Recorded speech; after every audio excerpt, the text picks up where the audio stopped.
Do you want to introduce yourself? Thank you. My name is Dr. Syed Arshad Husain. I'm a respiratory consultant in Medicine Hospital in Kent, UK. I'm also an honorary senior lecturer with King's College London. Thank you for that. So the first question is, what is coronavirus? Coronavirus is a single standard RNA virus. It is being the recent pandemic. It is also called COVID-19. It was discovered in December 2019 in Wuhan city in China, and it has spread very rapidly and has been very fatal, has killed many people in the world, and has been declared by WHO as a pandemic. Thank you for that. Dr. Hussain, how long does the virus stay in the body? So the virus normally would stay in the body to around 14 days, but sometime before the patient develops symptoms, they can start shedding the virus. So it is difficult to be sure, how and when the virus starts spreading. But if people don't get after 14 days don't get any symptoms, they are less likely to have the symptoms after 14 days. So if somebody has COVID-19, they would depict symptoms within the 14 days time. Dr. Hussain, what are the common symptoms a patient may present with COVID-19? Yeah, COVID-19, as we know, is a viral infection and would present with symptoms commonly of fever. This has been reported in most of the studies in China. In about 80% of patients, they will have fever. Along with fever, they have a cough and they would have shortness of breath. Other symptoms would include headache, arthralgia, myalgia. They sometimes can have nasal congestion, and also hemoptysis has been reported very rarely. Along with that, they can have eye congestion as well. So basically, very much viral-like illness. But again, common top three symptoms would be the fever, the cough, and the shortness of breath. Dr. Hussain, which groups of people are high risk of developing an infection from COVID-19? We do know about this virus with the pandemic around the world and different studies being published. The good news is that it does not affect children, especially less than 9 years of age. But there is more incidents found in the case reports and the studies done in China that people who are above 60 do tend to have a more severe infection and more likely to have this kind of infection. There are other people with chronic illnesses who are also likely to develop this infection and severe infection, which includes patients with cardiovascular problems, hypertension, diabetes mellitus, chronic disease like chronic obstructive airway disease, or other chronic lung conditions. So it is very important that these patients are protected, especially any immune suppressed patients, that they are protected from this virus and they don't get a severe infection out of it as well. What investigations would you carry out to diagnose COVID-19? It is a very interesting question because the common way of testing COVID-19 virus is to do throat swabs and nasal swabs. Previously, we were doing 2 nasal swabs because we were doing influenza viral infection checks as well, but we've stopped doing that. So it's just 1 nasal swab and 1 throat swab, and that's looking for a PCR check for COVID-19.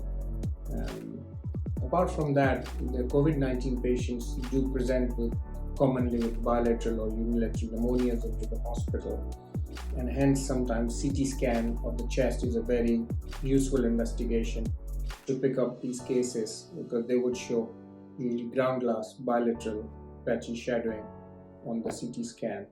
Along with that, if the biochemistry and blood tests are done in the lab, they get a high CRP as with other infections, but they also get lymphopenia and they have LFT abnormalities as well, which could be seen with these simple blood tests, routine blood tests that we do in the labs. The next question is, what complications could happen with a COVID-19 infection?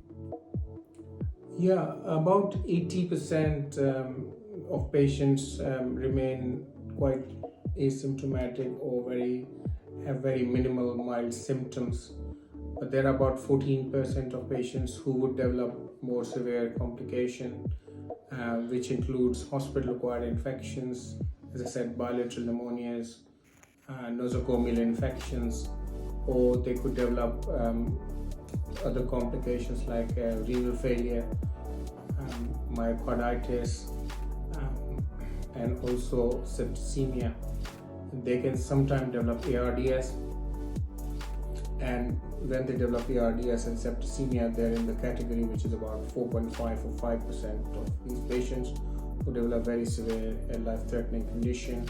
They have to then be ventilated in intensive care unit, and sometimes they would require ECMO, which is extracorporeal membrane oxygenation, to try and help control the breathing difficulties and ARDS.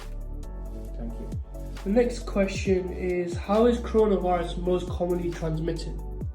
So the coronavirus has got different modes of transmission, but the commonest mode of transmission is the aerosol transmission, which is through a droplet infection. Hence, it is very important to keep a distance from the patient who's suffering from the coronavirus infection. About 2 meters distance is a safe distance to prevent this spread of the droplet infection. Sometimes this can be spread from handshaking, and also if the patient is holding some objects like the door handles and any objects they come in contact with. So this is another important mode of transmission. Hence, it is very important that we constantly do hand washing and give about 20 seconds to do thoroughly a good soap hand wash. If the soap and water is not available, then 60% alcohol containing sanitizers are very important to then wash the hand as well. And so it is very important. There is also some evidence that it might be excreted. This virus could be excreted through the GI tract route, but the common route is, as I said, droplet is the common route of the spread of the infection. Dr. Husain, can we prevent coronavirus from spreading? It is very difficult to control the spread of the coronavirus because it spreads very rapidly from one person to another. And as I mentioned earlier, good hand hygiene has a very important role to play. So, and regular cleaning with soap for 20 seconds is vitally important. And not to come in contact with the patients infected with this disease, or avoid meeting or going into general public places. And if you are meeting other people, not to handshake, and keep a good distance from the patient. So at least 2 meter distance away is a safe distance. And again, there is advice to the patients who are suspected of developing is to go into self-isolation and to not come in contact with other people for at least 14 days before the symptoms settle down and the virus is no more spread around. Thank you. What should you do if you do feel unwell at home? So if you're feeling unwell at home with the symptoms that I've described earlier, then you need to contact the dedicated NHS 111 line and take advice. They would arrange for you to have throat and nasal swabs if that's required, and would advise on you to have self-isolation to prevent this infection spreading to other people. Thank you very much for giving me the time to talk about this very important illness. The last message I want to convey is that please stay vigilant and not anxious. We in the NHS are trying our best to be in the hospital to fight this disease. You can do your bits by staying at home. Thank you.